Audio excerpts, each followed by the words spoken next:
Baik dia.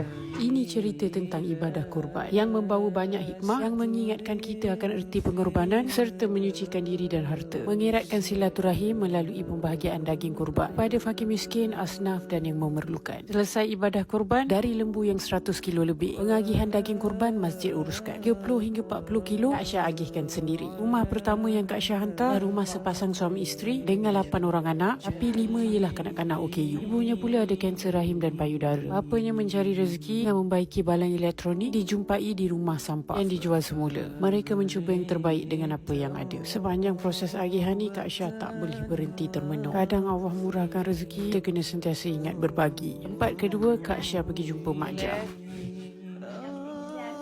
Boleh. Boleh beli lah.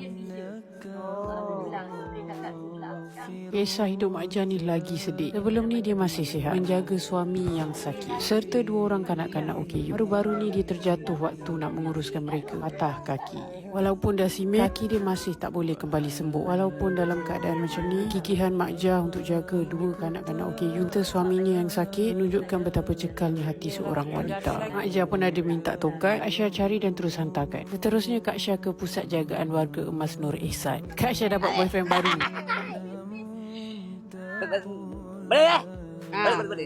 Boleh. Boleh ya? Boleh kahwin. Kahwin. Kau cik lah. Rasa. Asal pula.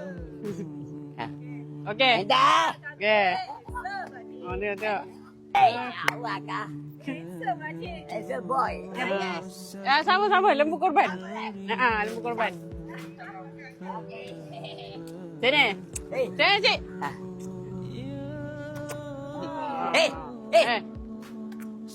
Udah. Aku yang ping. Nama? PE. PE. PE. Okey, 10 lembu korban. Korban. Mana ada kaya? Doa dulu murah rezeki cepat. Amin. Ya. Okey.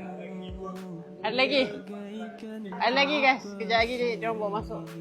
Kita ambil 10 kilo lagi. Ambil lagi. Jom. Relax brother, relax. Apa? Relax brother. Kena. Tandai kau. No. Dah tapi Good. gelap bukan habis je.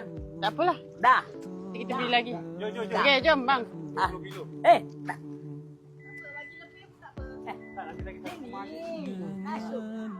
Masuklah. Masuk. Ada apa Syaridah Ricci ni serahkan ni lah 20 kilo lah. Ni daging yang kurban pagi tadi lah. Semoga apa semangat ni dapat meringankan sikit lah bebanan rumah Nur Ihsan. Bang okey, jumpa lagi. Okey, Assalamualaikum. Yomping. Okey. Bye-bye. Bye. Bye.